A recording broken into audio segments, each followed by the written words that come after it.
You've probably noticed this already, but when you're single, you get a lot of advice.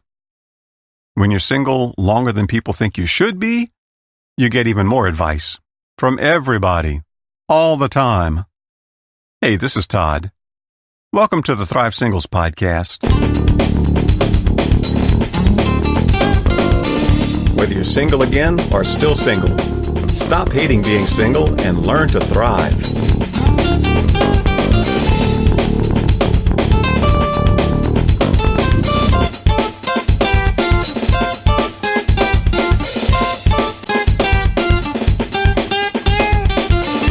And welcome back for another week of the Thrive Singles Podcast.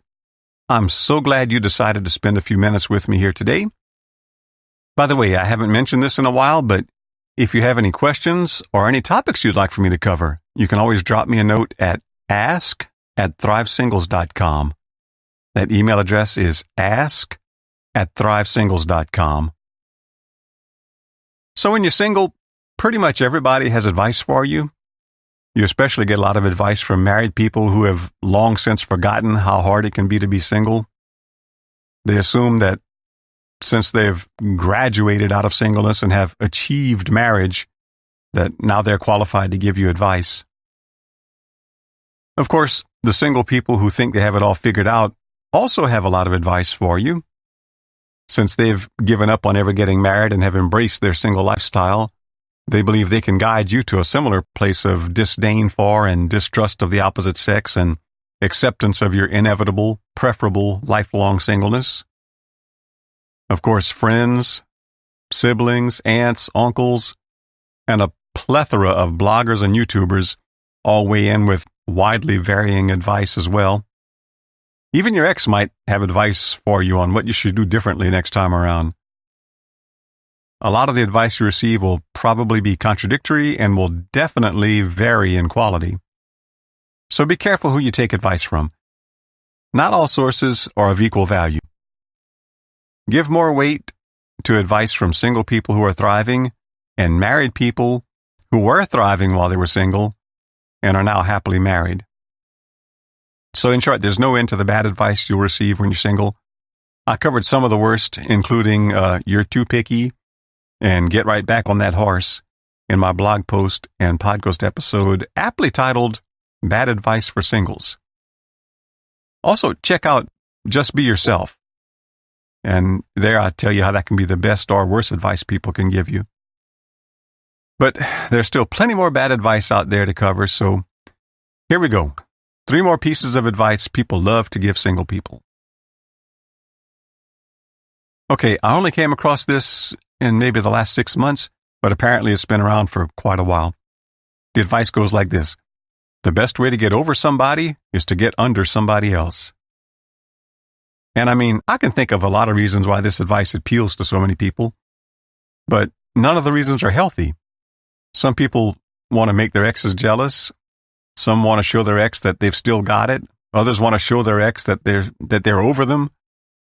I mean, the dysfunction in those motivations is obvious. They all have to do with your ex, showing your ex. And that's a terrible reason to have sex. What it shows is that you're not over your ex. It shows they still have influence and control over you. Another reason this advice is so popular is that, well, it turns out people like sex.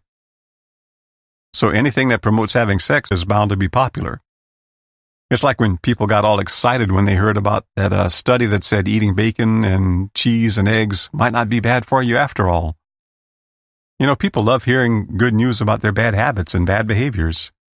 So they love hearing that there might be a legitimate reason to engage in that bad behavior they were going to engage in anyway. But even leaving sex out of the equation for a moment, who does this method appeal to? I mean, of course it appeals to people who want to have sex, but who else does it appeal to? This method is most often used by needy people, people who can't stand to be alone for any length of time. It's used by people who will probably go through a succession of dead-end relationships before they figure out that they need to get off of that merry-go-round for a while and break that dysfunctional dating cycle. The less popular, but more healthy approach is to take all the time necessary to heal before you get into a new relationship. Instead of trying to look like you're over your ex, actually put in the effort to get over them. Moving on is good. Just be sure you move on in a healthy way. Getting under somebody new is not proof you've moved on. In fact, it probably proves just the opposite. So instead, use the time right after your breakup to reflect on what happened, to learn relationship skills, and to grow as a person. Another horribly misguided piece of advice is to play hard to get. The thinking is that you should act aloof and unapproachable and like you could not care less if anyone likes you or not, and that this will make you irresistible to the opposite sex and they will flock to you. Well, first off, that only works if you're very attractive or very rich. But there's other problems with that approach too. First and foremost, it's acting like. It's playing like.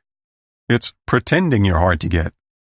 Secondly, being aloof and unapproachable is actually a turnoff to a lot of people. Most people they'll just move on to somebody they think they have a better chance with. Instead of setting themselves up for failure, they'll pursue a safer option. You're better off not playing games at all. Be you. Make sure you're the best and most attractive version of you can be, but then just be you. If you do that, you'll attract people who are interested in you, not some character you made up to attract people. Or how about this? Instead of playing hard to get, be hard to get. Be someone who will not settle for just anyone who comes along. See yourself as someone of worth, someone who is valuable, and someone worth pursuing. Acting aloof is off-putting to a lot of people. Having standards and knowing your value is attractive to most well-adjusted, high-quality people. It'll only be off-putting to the type of people you don't want in your life anyway. Let me cover one more piece of common advice today. And actually, this is a twofer. Both sides of this coin can be good or bad advice. Depending on how people view you, they may tell you you're trying too hard, or they may tell you you're not trying hard enough. Either of those can be good or bad advice depending on your beliefs and your situation. On the trying too hard side, people have these stories about how they finally found someone when they gave up, or at least stopped looking or stopped trying so hard. So obviously it should work for you too. And some of them make a point. Some of these stories are real. Sometimes people do try a little too hard to impress the opposite sex. Some people act like finding someone is the most important thing in their life, like it's some epic life and death struggle. They see themselves as King Arthur or Sir Galahad on a quest to find the holy grail of marital bliss. But sometimes relaxing a little bit and easing up a bit does the trick and things fall into place. In fact, a lot of the time, putting more effort into building a good life, improving yourself, and making sure you're in position in case someone who interests you come along are the best things to do. So on one side, there are people who will tell you that you don't have a part to play in it at all. But on the other side, some people will tell you that you're just not trying hard enough. You could be married now if you'd only be putting more effort into it. And in part, they're right too. Finding a spouse will require some effort on your part. If you just sit home night after night and keep to yourself and hope that Mr. or Mrs. Right will magically appear one day, then you'll probably be disappointed and live out your remaining days alone. But that doesn't mean chasing after this person or that person or focusing all your time and energy on the pursuit of love. It comes more in the form of becoming the best you can possibly be. It also means putting yourself in position to meet people in whom you might be interested. You may have to be a little more proactive than simply sitting at home at night watching Netflix and hoping the pizza delivery person is cute and the right gender. You do need to get out, go on dates from time to time.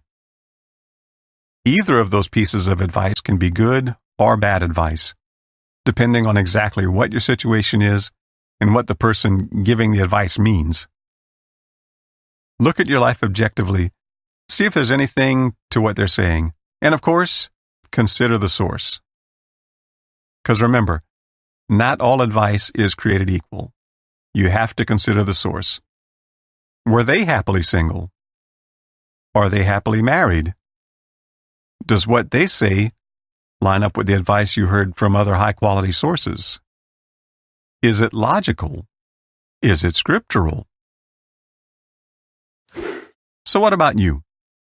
What's some of the worst advice you've gotten as a single?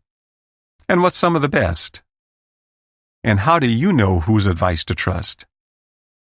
Let's talk about it in the comment section at thrivesingles.com.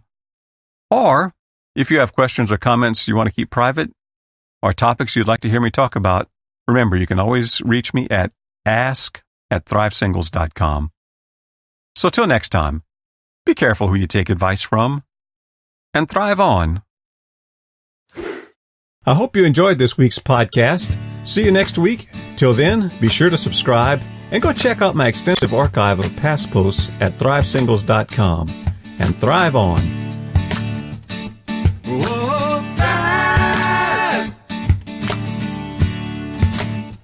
Yeah, come alive. There's more to life. You gotta grow, you gotta thrive. Whoa, whoa, you gotta thrive.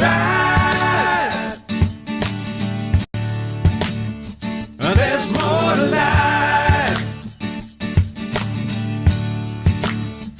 than to just survive.